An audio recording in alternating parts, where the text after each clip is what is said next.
Hello دوستو، welcome in اور channel. دوستو، آج کی اس ویڈیو میں آپ کو چنگیز خان کی زندگی کے بارے میں بتاؤں گا۔ آپ دیکھ رہے ہیں ٹاپ فیکٹس ان اردو، تو چلیے شروع کرتے ہیں۔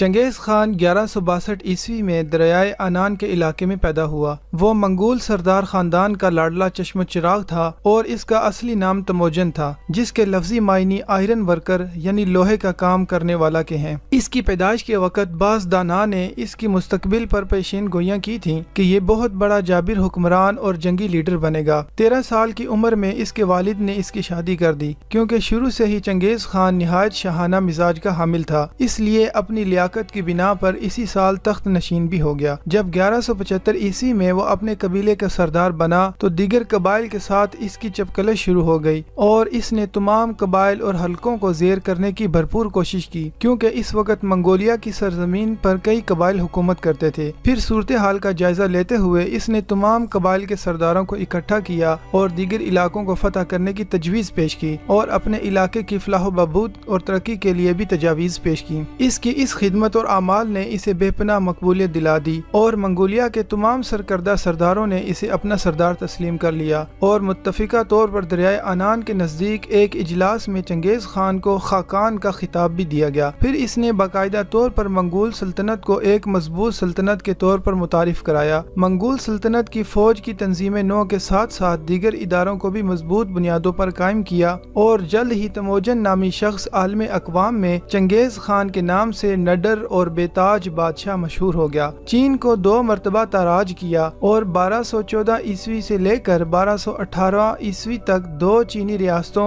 ہیا اور کن پر قابض ہو گیا۔ پھر اس نے بتدریج طاقت کا استعمال کرتے ہوئے دیگر ملکوں کو بھی زیر کرنے کا منصوبہ بنایا اور نئی طرز پر خارجہ پالیسیاں ترتیب دیں۔ 1219 عیسوی میں اس کے چند سفیر جو کہ دیگر ملکوں میں بھیجے گئے تھے قتل ہو گئے۔ اس واقعہ نے چنگیز خان کو مزید غصہ دلا دیا اور وہ دنیا کو فتح کرنے کے ارادے سے نکل پڑا۔ اس نے بخارا اور مرو کے علاقے کو خوب لوٹا اور برات پر بھی قابض ہو گیا۔ بخارا اور مرو کے علاقوں میں خون ریزی کرنے کے بعد چنگیز خان کا رخ جنوب مشرق اور یورپی ممالک کی طرف ہو گیا، حتیٰ کہ اس کی فوجوں نے جنوبی روس اور شمالی ہند تک رسائی حاصل کر لی اور لشکر کشی کر کے ان سب پر قبضہ کر لیا اور منگول سلطنت کا سکہ قائم کرنے کے لیے اس نے بے پناہ خون ریزی کی، جس کی وجہ سے آج تک اسے ظالم اور جابر حکمران کے نام سے یاد کیا جاتا ہے۔ 13ویں صدی میں اس نے واقعی یہ ثابت کر دیا تھا کہ منگول آرمی دنیا کی مضبوط ترین آرمی ہے۔ فوج کی تنظیم، ٹریننگ، اسلحہ و ہتھیار اور کمانڈنگ چنگیز خان کے جابرانہ اصولوں کا مظہر تھی۔